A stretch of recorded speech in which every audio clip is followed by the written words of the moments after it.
Assalamualaikum warahmatullahi wabarakatuh. Salam Om Swastiastu, Namo Buddhaya, dan salam kebajikan. Pada pada hari ini saya akan mempresentasikan pada hari ini kami akan mempresentasikan proposal kami yang berjudul Kemudahan Penggunaan Quick Response Code Indonesia dan Perilaku Konsumtif Mahasiswa.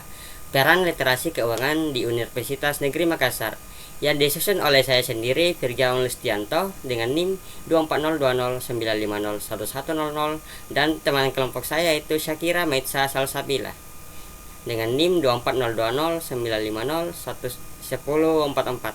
Lanjut. Nah, kita masuk ke kajian fisiologis. Kenapa kami mengambil judul ini? Karena kami melihat fenomena di kalangan Gen Z, termasuk kita sendiri, yang selalu dimanjakan dengan kemudahan transaksi digital seperti QRIS, yang hanya dengan scan lalu bayar. Nah, itu mempermudah pengeluaran kita. Bahkan tanpa sadar, saat kita jajan sendiri, kita secara tidak sadar mengeluarkan uang semudah itu. Nah, kemudahan ini membawa efisiensi, tapi juga mengurangi kesadaran finansial yang mendorong perilaku konsumtif. Karena itu, kami pun tertarik meneliti hubungan antara kemudahan QRIS ini dengan perilaku konsumtif dan literasi keuangan sebagai pengendalinya.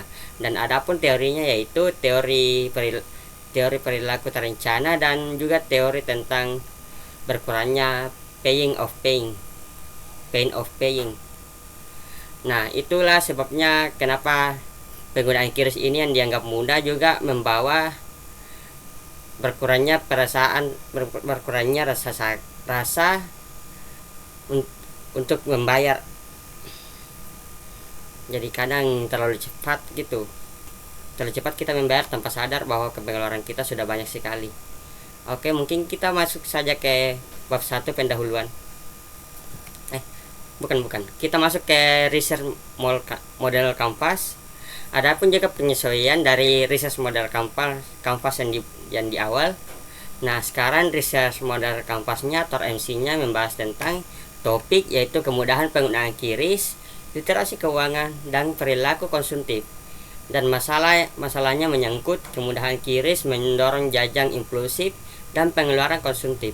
Yang kedua ialah literasi keuangan masih rendah sehingga banyak pengeluaran, sehingga kontrol pengeluaran itu lemah. Yang ketiga ada teorinya, yaitu teori of planned behavior, yaitu teori yang menjelaskan tentang teori yang terencana. Adapun di dalamnya yaitu membahas sikap, norma subjektif, kontrol perilaku. Yang kedua yaitu literasi keuangan itu sendiri. Tujuannya yaitu menganalisis pengaruh kemudahan penggunaan QRIS dan literasi keuangan terhadap perilaku konsumtif pada mahasiswa di Universitas Negeri Makassar. Adapun juga kebaruannya yaitu fokus pada mahasiswa Universitas Negeri Makassar yang menggunakan QRIS, dan kita menggunakan model TPB, di mana literasi keuangan sebagai faktor protektif atau mediasi terhadap perilaku konsumtifnya.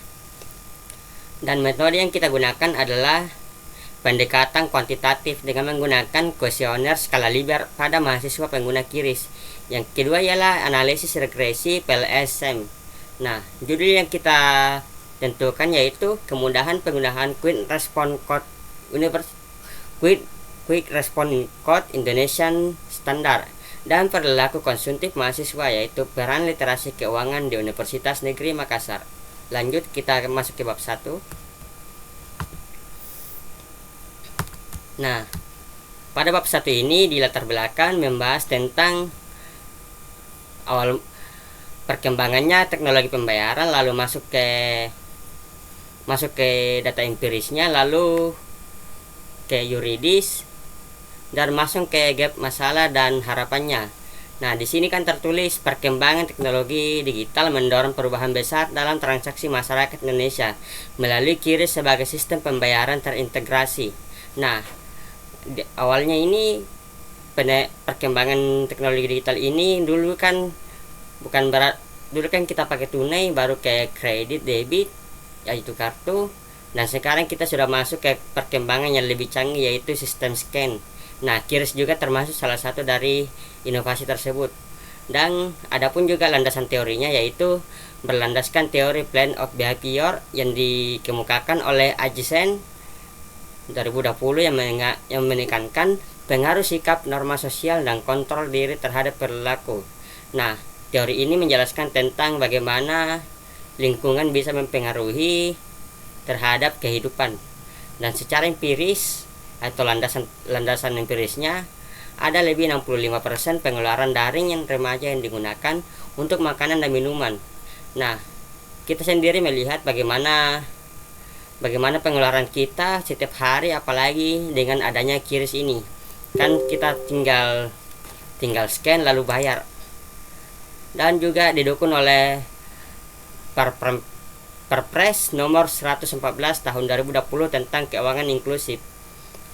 Nah, masalahnya pada sistem QRIS ini adalah kemudahan transaksinya efisien, tapi memicu konsumsi impulsif di kalangan mahasiswa karena rendahnya edukasi tentang keuangan. Nah, penelitian ini menyoroti literasi keuangan serta bertujuan memberikan rekomendasi penguatan literasi keuangan di kampus dan mendukung kebijakan keuangan inklusif berbasis teknologi. Dan juga penelitian ini berharap bisa memberikan data yang lebih terbaru dan juga bisa memberikan kemudahan dalam penelitian selanjutnya. Lanjut. Next.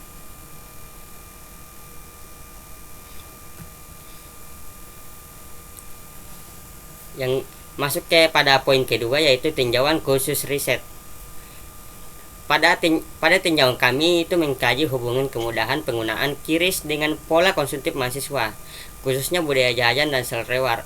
Yang kedua ialah menganalisis tingkat literasi keuangan digital mahasiswa Universitas Negeri Makassar dalam menghadapi transaksi instan. Yang ketiga ialah mengukur peran literasi keuangan sebagai pengontrol perilaku konsumtif Gen Z di era digital kampus. Yang keempat ialah menyediakan data awal kuantitatif untuk merancang strategi edukasi berbasis kampus. Adapun manfaatnya yaitu menjadi dasar pengembangan edukasi literasi keuangan digital di kampus. Yang kedua ialah memberikan acuan kebijakan kampus dan regulator untuk memahami dan mengelola perilaku konsumtif mahasiswa. Yang ketiga ialah mendukung PKM RSH melalui pendekatan riset berbasis data. Lanjut.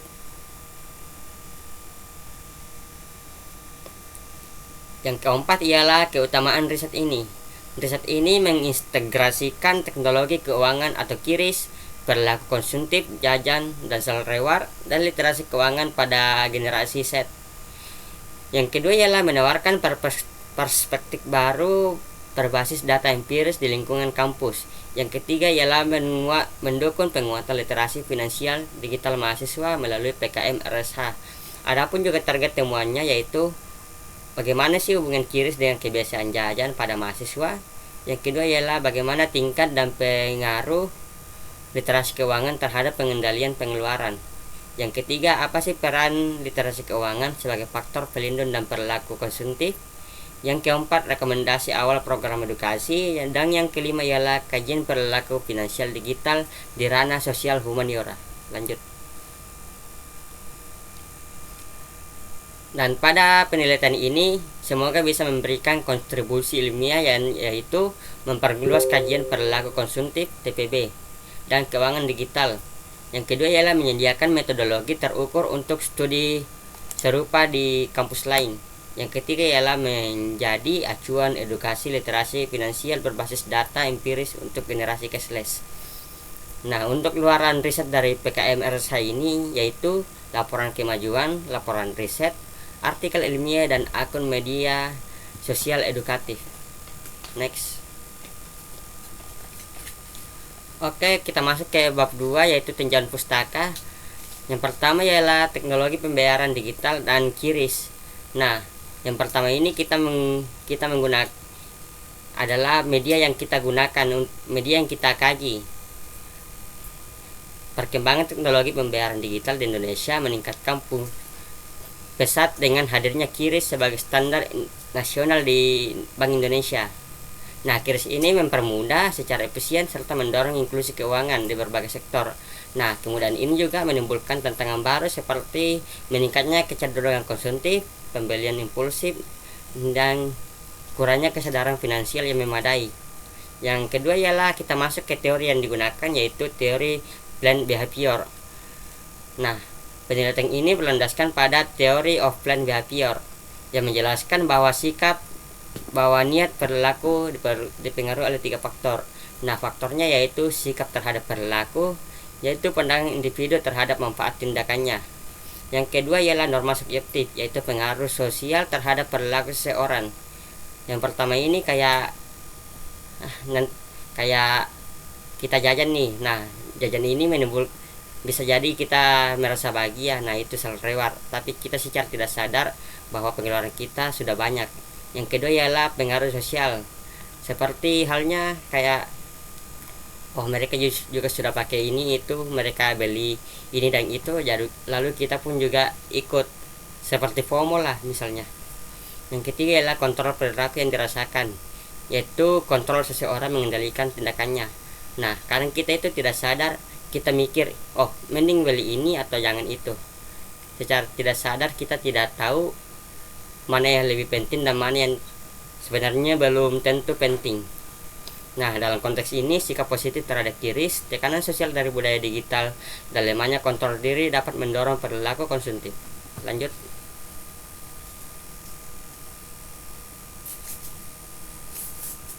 Yang ketiga ialah perilaku konsumtif QRIS. Nah, di sini kita akan meneliti tentang perilaku konsumtif QRIS, dan yang keempat ialah literasi keuangan digitalnya pada generasi Z.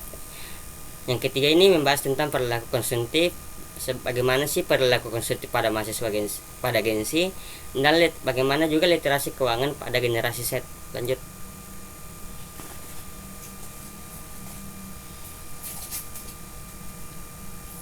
Nah, pada bagian ini saya persilahkan kepada teman kelompok saya, Syakira Maitza Salsabila, untuk melanjutkan materinya.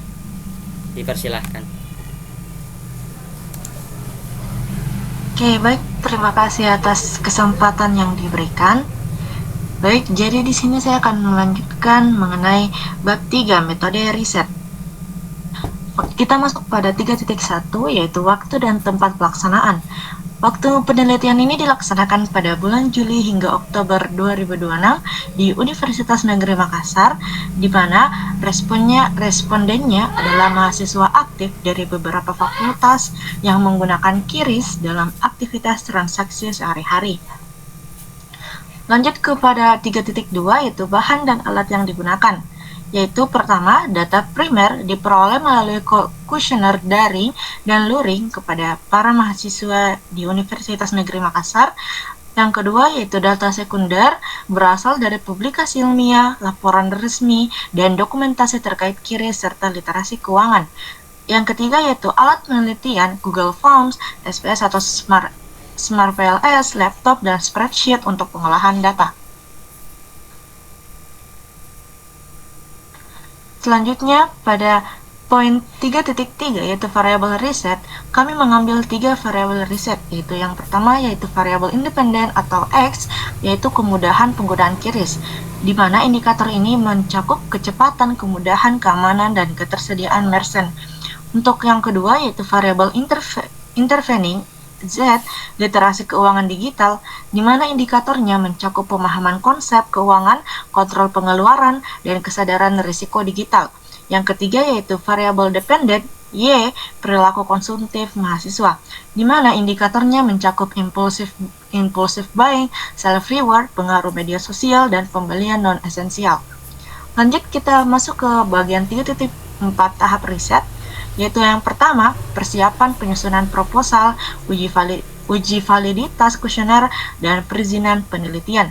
Yang kedua, yaitu pengumpulan data, penyebaran kuesioner kepada responden sesuai kriteria. Yang ketiga, yaitu analisis data, pengolahan hasil survei dengan SPS atau Smart PLS. Yang keempat, pelaporan penyusunan laporan akhir artikel ilmiah, dan rekomendasi luaran. Lanjut, kita masuk pada bagian 3.5, yaitu prosedural riset. Penelitian ini menggunakan metode kuantitatif dengan pendekatan survei explanatory dan desain kausalitas. Populasi adalah mahasiswa pengguna aktif QRIS yang berusia sekitar 18-24 tahun. Sampel diambil dengan purposive sampling dan ukuran sampel ditentukan melalui rumus Lovin atau SEM. Data ini diukur menggunakan skala Likert, kemudian dianalisis secara statistik. Kita lanjut pada bagian 3.6, yaitu indikator capaian riset. Terdiri atas 4, yaitu teridentifikasi tingkat kemudahan penggunaan QRIS di kalangan mahasiswa UNEM. Terukurnya literasi keuangan digital mahasiswa, meliputi pemahaman, kontrol diri, dan kesadaran finansial. Terpetakannya perilaku konsumtif mahasiswa, termasuk kecenderungan impulsif dan penggunaan QRIS untuk kebutuhan non-esensial. Lalu yang terakhir yaitu diperolehnya bukti empiris hubungan antara kemudahan QRIS, literasi keuangan, dan perilaku konsumtif. Kita lanjut pada 3.7, yaitu metode analisis dan penafsiran data. Nah, analisis ini dilakukan menggunakan SPS atau Smart PLS dengan beberapa tahapan, yaitu ada 4. Yang pertama adalah analisis deskriptif, menampilkan rata-rata dan persentase untuk setiap variabel. Yang kedua, analisis regresi berganda, di mana menguji pengaruh kemudahan QRIS terhadap perilaku konsumtif secara langsung maupun literasi keuangan.